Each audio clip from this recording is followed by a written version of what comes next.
Halo semuanya.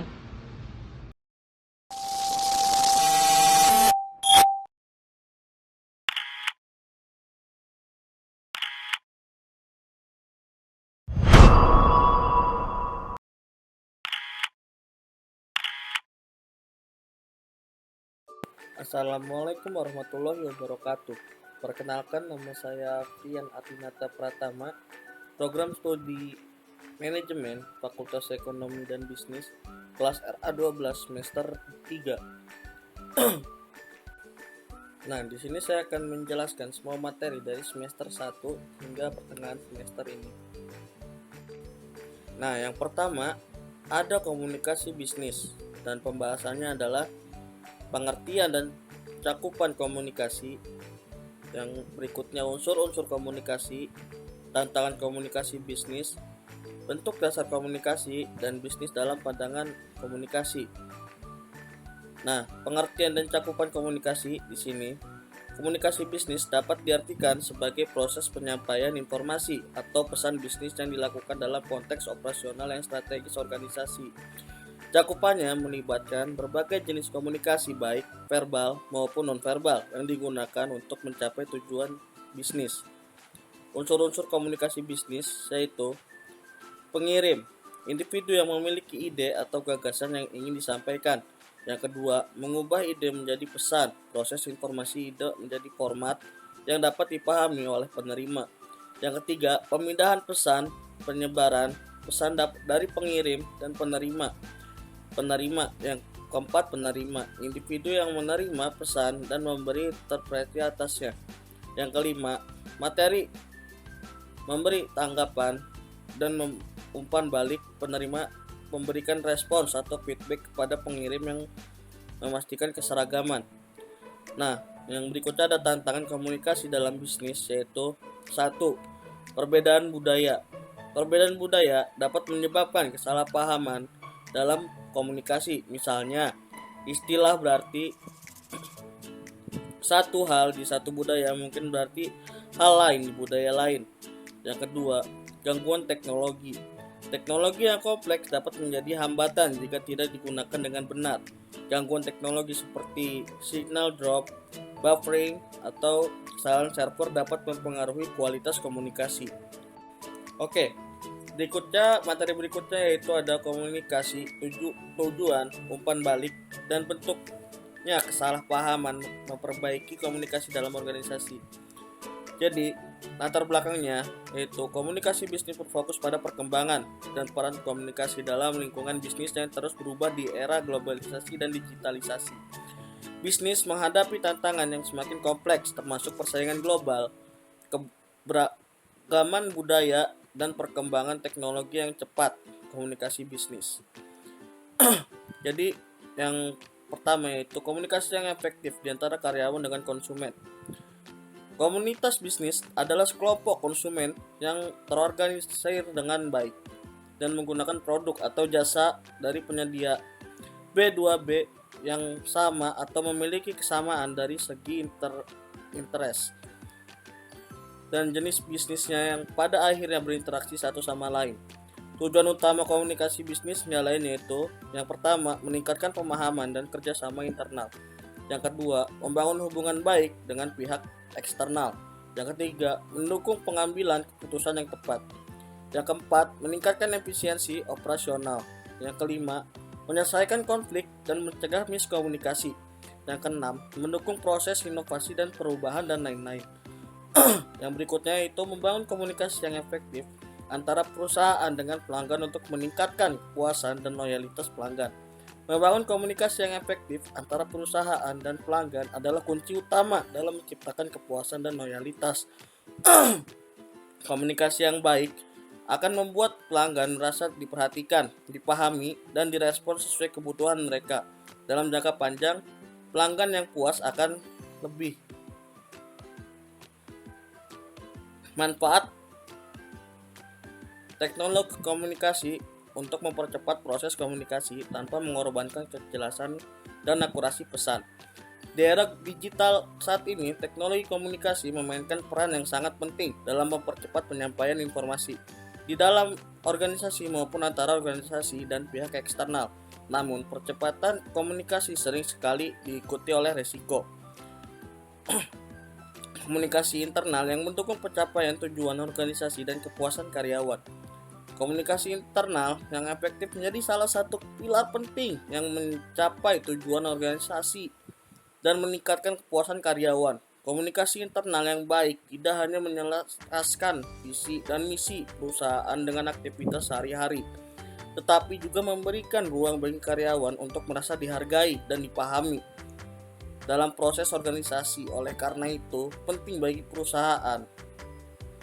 Selanjutnya itu membangun sistem komunikasi yang mampu mengatasi konflik atau kesalahpahaman di antara anggota tim atau departemen. Konflik dan kesalahpahaman seringkali menjadi hambatan dalam kerja tim atau antar departemen yang pada akhirnya dapat mempengaruhi kinerja efektivitas organisasi. Untuk mengatasi hal yang penting ini bagi perusahaan untuk membangun. Jadi kesimpulannya itu, dalam komunikasi bisnis menegaskan bahwa komunikasi yang efektif adalah inti dan kesuksesan operasional dan hubungan dalam sebuah organisasi. Komunikasi yang baik memungkinkan penyampaian informasi yang akurat dan efisien, mengurangi kesalahpahaman, meningkatkan produktivitas, dan membangun hubungan yang positif baik dengan karyawan maupun pelanggan. Oke, yang berikutnya ada pengertian komunikasi dalam organisasi. Komunikasi dalam organisasi adalah proses pertukaran informasi dan ide antara anggota organisasi untuk mencapai tujuan bersama. Proses ini membantu koordinasi pekerjaan, pengambilan keputusan, dan membangun hubungan baik di antara anggota tim, sehingga organisasi bisa berjalan dengan efektif. Contoh komunikasi ini bisa berupa rapat, memo, email, atau diskusi antar tim. Dan pentingnya komunikasi dalam organisasi yaitu 1. Mempermudah koordinasi. Komunikasi yang baik membantu mensinkronkan tugas antar tim sehingga pekerjaan dapat diselesaikan dengan efisien. Yang kedua, meningkatkan produktivitas. Informasi yang jelas mengurangi kesalahan dan membantu karyawan memahami apa yang harus dilakukan. Yang ketiga, membangun hubungan yang baik. Komunikasi yang terbuka menciptakan lingkungan kerja yang nyaman, meningkatkan kepercayaan dan kerjasama di antara anggota lainnya. Yang keempat, mempercepat pengambilan keputusan. Dengan komunikasi yang efektif, informasi bisa langsung diterima dan dipahami sehingga keputusan yang dibuat lebih cepat. Kelima, mengurangi konflik. Komunikasi yang jelas membantu mencegah salah paham dan potensi konflik, menciptakan suasana kerja yang lebih harmonis. Yang keenam, mendukung adaptasi dalam perubahan. Saat ada perubahan dalam organisasi, komunikasi yang baik membantu karyawan beradaptasi dengan cepat dan merasa lebih lega. Pola komunikasi dalam bisnis yaitu 1. Komunikasi vertikal. Terjadi antara level yang berbeda dalam hierarki seperti atasan dan kebawahan atau bawahan ke atasan. Contoh, instruksi dari manajer ke tim atau laporan dari karyawan kepada supervisor. Yang kedua, komunikasi horizontal. Terjadi di antara individu atau tim yang berada di level yang sama dalam organisasi. Contoh, diskusi antar anggota tim yang sama atau koordinasi antara departemen pemasaran dan penjualan. Yang ketiga, komunikasi diagonal. Melibatkan orang dari level dan departemen yang berbeda dalam organisasi, terutama untuk mempercepat aliran informasi. Contoh, manajer produksi berbicara langsung dengan staf pemasaran untuk merencanakan strategi peluncuran produk. Yang keempat, komunikasi eksternal. Terjadi antara perusahaan dengan pihak luar, seperti pelanggan, pemasok, mitra bisnis, atau investor. Contoh, presentasi kepada klien, negosiasi dengan pemasok, atau hubungan media.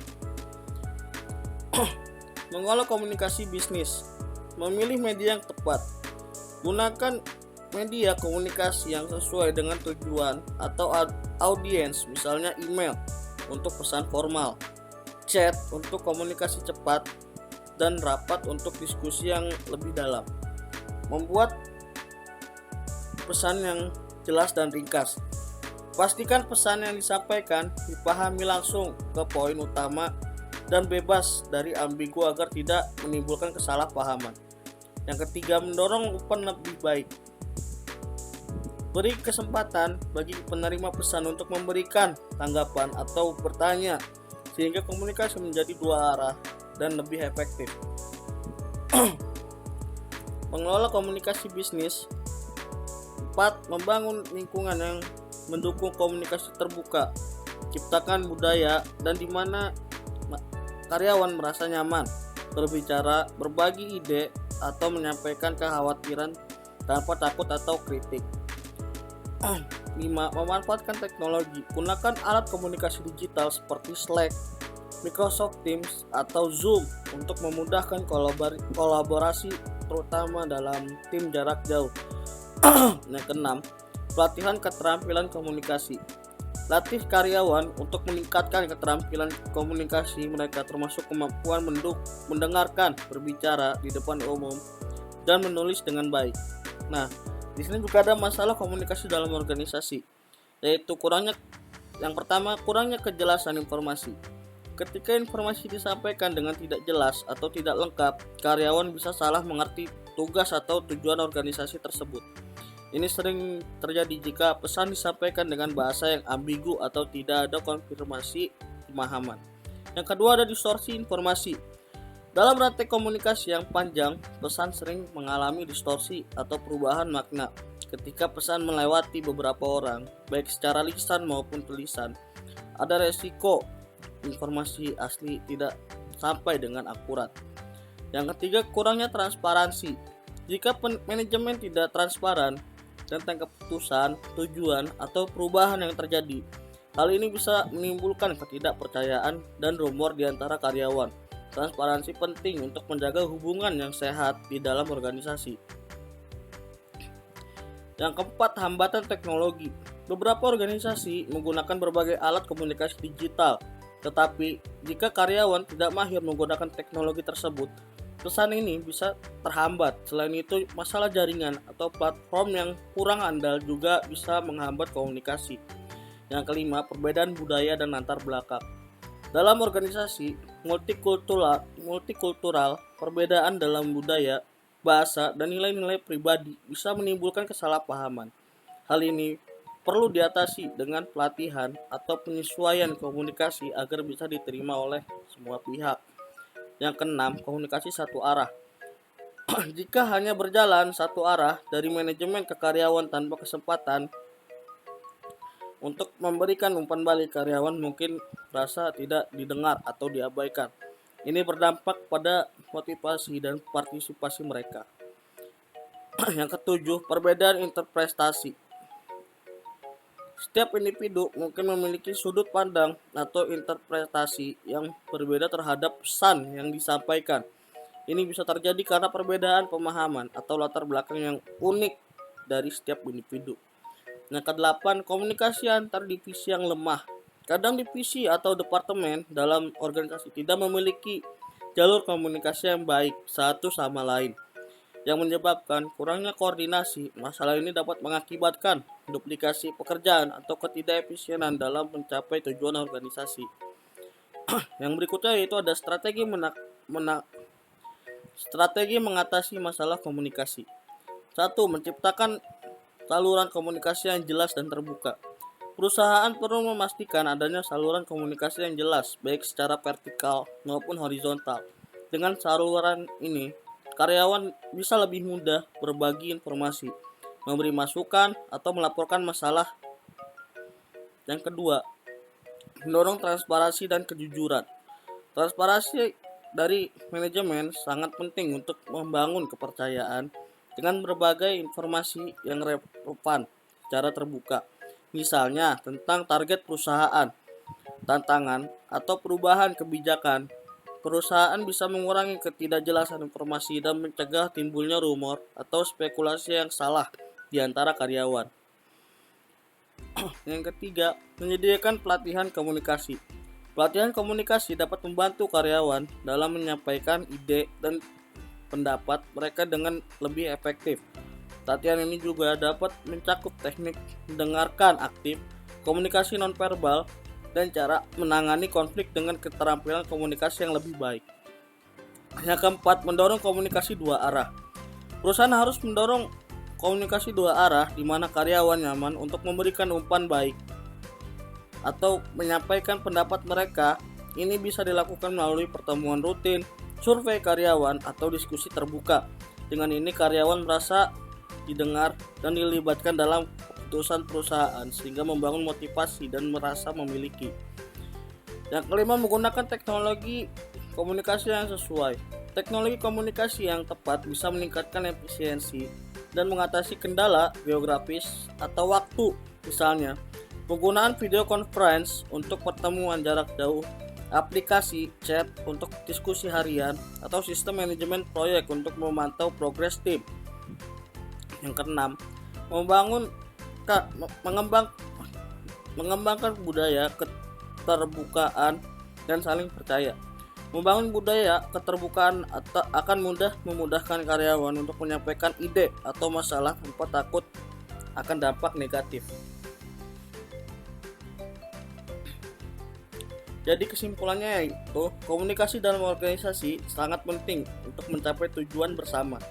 Pola komunikasi harus efektif, melibatkan hubungan baik antar pihak, serta mendengarkan dan berbicara dengan baik. Mengelola komunikasi bisnis melibatkan pemahaman kebutuhan pelanggan dan manajemen konflik yang membantu menciptakan lingkaran kerja yang harmonis.